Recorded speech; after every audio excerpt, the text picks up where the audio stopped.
Hey guys, let's talk about books. I am actually super behind on recording these, although it won't make any difference to you and when you see this. But I've just been in the mood for reading books rather than making videos about books, which I guess bodes well for future videos if I record them. So bear with me while I try and remember what happened in these books, because it is months at this point since I read some of them.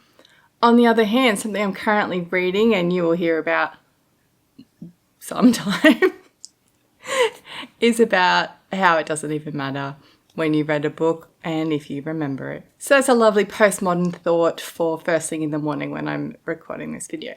Let's talk about books. First one for this video is The Hunter by Leigh. This was published in 1999. It is an Australian author, and specifically, I don't know if she's Australian actually.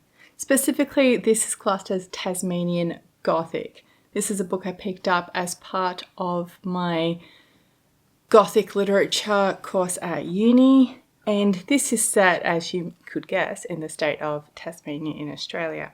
If you've never been to Tasmania, parts of the country are, what's the word I want? Alpine. High, cold, scrubby brush, alpine kind of trees and bushes and devils and wallabies and bandicoots and that sort of remote wilderness that's cold and closer to a cold European vibe than anywhere else in Australia that I have been. And because it's an island and because the island feels sparsely populated, it's a perfect place to set a Gothic novel, something noir. I say all of this with love, by the way. All my family is from Tasmania. I don't live there, but everyone else does. And it's my favourite place in the world. Anyway, back to the book. So this is set in Tasmania. It's a guy who's clearly a hunter, as evidenced by the title. So he's been contracted by a company to go and hunt a Tasmanian tiger, which has been sighted.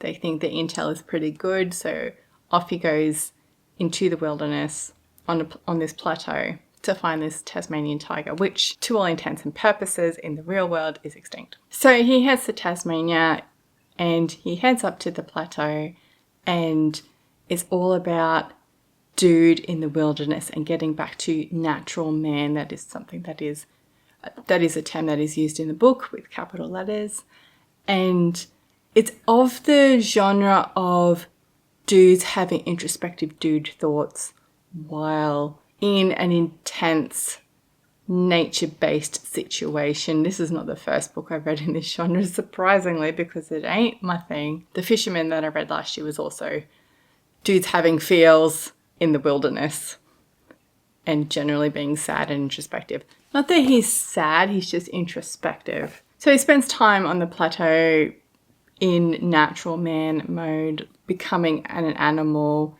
stalking this animal. At the same time, when he's back in civilization in the town at the base of the plateau, he's staying with a family where there's a single mum. Her husband died on the plateau within the past few months or year or something like that. And there's two small children. Mum is not sober most of the time. She's asleep a lot of the time. It's like a Sleeping Beauty analogy there. And then there's a young girl and then a younger boy who are just under school age, or the girl is just school age, but they don't go to school because mum is not present physically. And so it's the juxtaposition of being natural man up on the plateau and then being in this family situation down in the town, well, down in the house where he's staying. And then in the town, they're really quite hostile towards him because of his cover story of being part of a university.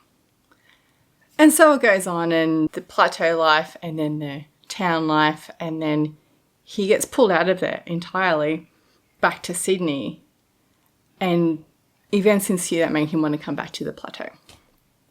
I won't give any spoilers at the end. Definitely if you're an enjoyer of dudes having feels, it's an interesting book. It's definitely moody. How do I say this without spoilers? It's definitely the guys win the day and the women completely miss out. And I don't vibe with that. So I read it for uni. It was fine. I won't ever read it again. Oh, The Sun came out in time for one of my favorites. This is a reread, Monk's Hood by Ellis. This is I'm just looking at my notes, the third in the Brother Cadfael series. And Brother Cadfael is a monk in a medieval town in England on the border of Wales, essentially. Even though Cadfael is a monk and he likes being a monk, things call him away from his religious life. In this one, fella and his family have moved into houses in the abbey, and then the fella dies, and Cadfael gets involved because the poison that kills this guy is a concoction that Cadfael has made to like be rubbed in the skin as pain relief.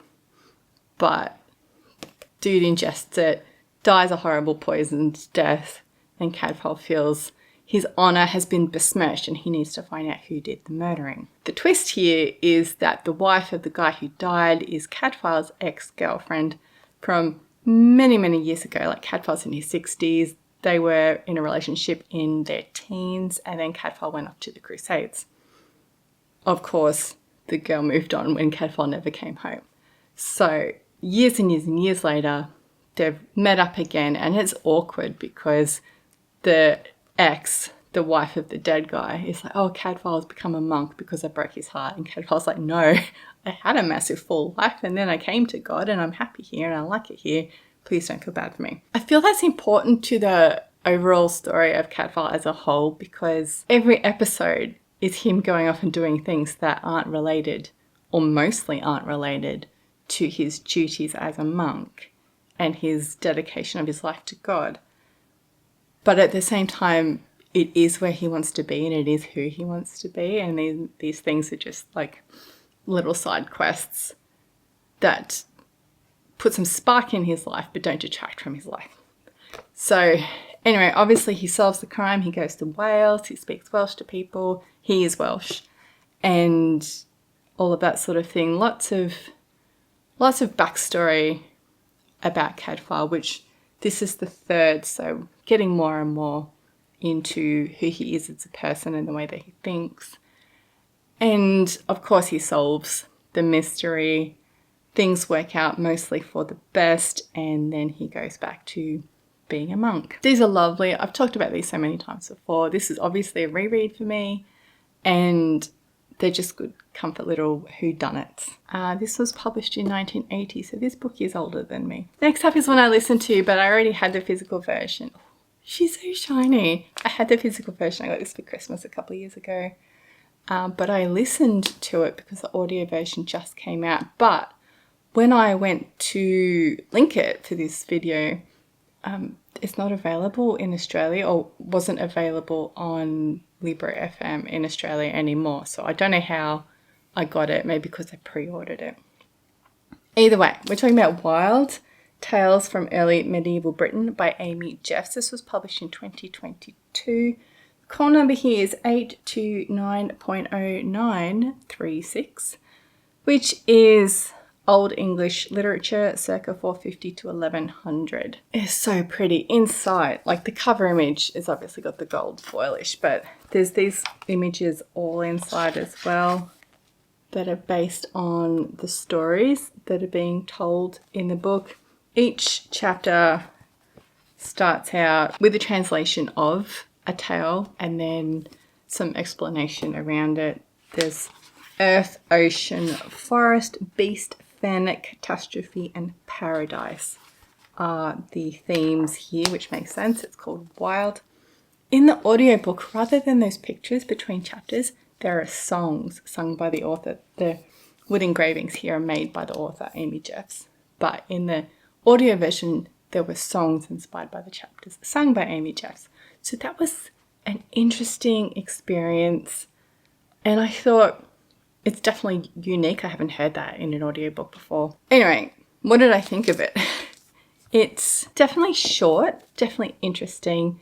It's a period of history that I don't know much about, because even though I know about medieval history, it's more in a religion sense than a literature sense. And just about the way that people, like in these exemplar stories, wrote about the wilderness, the natural landscape around them, and how that impacted their thinking about the world and the setting of the stories that they wrote. And it was interesting, but also, like, the text here is huge in this paper hard copy version, and the audiobook was only 2 and 3 hours long. So if you're interested, I would suggest getting it from your library. Obviously, I bought this because the cover's amazing, and like I said, it was a Christmas present. Oh, there's more on the back. It's a beautiful looking book. So anyway, I did enjoy it. I don't know if that came across. Next was one that I'm so glad to have read, and I'm going to keep it in my brain parts for a long time. It's Shirley Jackson's We Have Always Lived in the Castle. This was published in 1962. Obviously, it's a classic. It's a spooky classic. I really liked it, but it was really hard to read. This is the story of Maricat and Constance, who live in the big family house on the edge of the village, and their family's snobby towards the village. They're clearly better people than the people who live in the village. However, 6 years ago, most of their family died at the dinner table. They were poisoned. And Constance, the older sister, was put on trial for their murder. She was acquitted, but now they live in isolation in the house with their uncle Julian, who survived the poisoning. Maricat is 18 in the book. She was 12 when the incident occurred. And it starts out as very much To Kill a Mockingbird vibes. The age of the narrator, even though they're clearly different ages, the impression of the age of the narrator that I get from Maricat and I get from Scout from To Kill a Mockingbird is very similar. It's Maricat's point of view, where she has to go into the village once a week or twice a week for supplies, and then they live at home comfortably in their house, isolated from everyone for the majority of the week. Constance never leaves the house, and Uncle Julian's too ill to leave the house. So it's Maricat who goes out into the world. But the world comes into her, and not long into the book, their cousin Charles comes to visit. And Charles is a douche canoe, and every time the story focus was on Charles and the way that Charles behaved, tried to get Constance to leave the house and get Constance to discipline Maricat, because Maricat's quite naughty. She'll lash out when she's unhappy. She breaks things. She takes things and buries them in the garden as amulets. Charles doesn't like this behaviour. Charles wants the money. It's quite obvious that Charles is looking for money in the safe and anything that he can sell off. And the more you see of Charles and the way Charles behaves, I just felt like this gripping around my heart, and I didn't like it, and I had to put it down because Charles, this is female Gothic in that the domestic space of the women has been invaded, and rather than in The Hunter where he goes off into nature and that's the spooky place, here the spooky has come to their home and has invaded their safe space. And in this case it's Charles.